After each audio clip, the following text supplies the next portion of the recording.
Assalamualaikum warahmatullahi wabarakatuh. Salam pengembangan, salam kebangkitan, salam sejahtera untuk kita semua.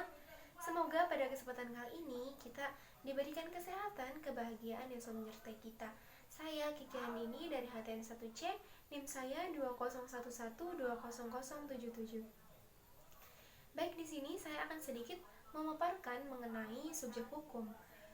Sebelum kita kepada subjek hukum, alangkah baiknya kita mengetahui terlebih dahulu apa itu subjek. Apa yang dimaksud dengan subjek?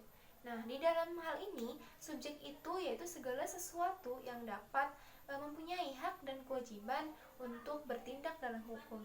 Salah satu pendapat dari Profesor Subekti, di mana beliau merumuskan bahwa subjek hukum merupakan pendukung dari hak dan kewajiban yang ada saat ini.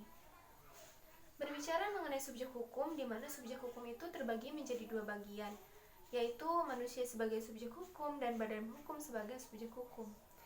Berbicara mengenai manusia sebagai subjek hukum, kenapa manusia merupakan subjek hukum dan kenapa manusia itu menjadi subjek hukum? Nah, di sini karena manusia yang mempunyai kedudukan yang sama selaku pendukung hak dan kewajiban. Pada dasarnya manusia sebagai subjek hukum yang berlaku dari sejak lahir hingga meninggal dunia, di mana anak yang berusia yang masih di dalam kandungan pun yang berusia lebih dari 2 minggu pun itu sudah dianggap lahir meskipun si anak ini belum lahir. Bila mana jika kepentingan si anak ini menghendaki, seperti contohnya kepentingan warisan dan lain sebagainya. Kemudian melihat dari manusia sebagai subjek hukum, di mana memiliki beberapa syarat-syarat yang sudah ditentukan. Di antaranya sudah berusia 21 tahun, kemudian usianya di bawah 21 tahun tetapi sudah menikah dan berjiwa serta berakal sehat. Nah, diartikan di sini bahwa manusia atau seseorang yang usianya di bawah 21 tahun dan belum menikah serta kekurangan mentalnya itu belum bisa dikatakan sebagai manusia itu sebagai subjek.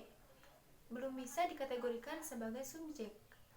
Nah, berbicara mengenai badan hukum, di mana badan hukum sebagai subjek ini banyak sekali pemikiran-pemikiran filsuf mengenai syarat badan hukum sebagai subjek, di mana pengertian atau pendapat-pendapatnya itu sangat beragam, sangat berbeda, namun saling menguatkan.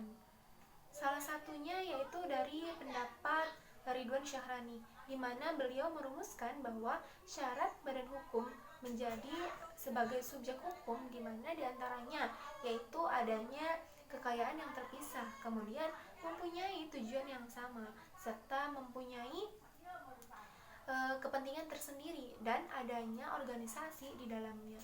Itu menurut Ridwan Syahrani. Banyak sekali pendapat-pendapat dari para ahli lainnya yang mengemukakan mengenai subjek hukum, di antaranya manusia sebagai subjek hukum dan badan hukum sebagai subjek hukum. Semoga ilmu dari manapun kita dapatkannya itu selalu bermanfaat, baik untuk diri kita, untuk orang lain, maupun untuk negara kita.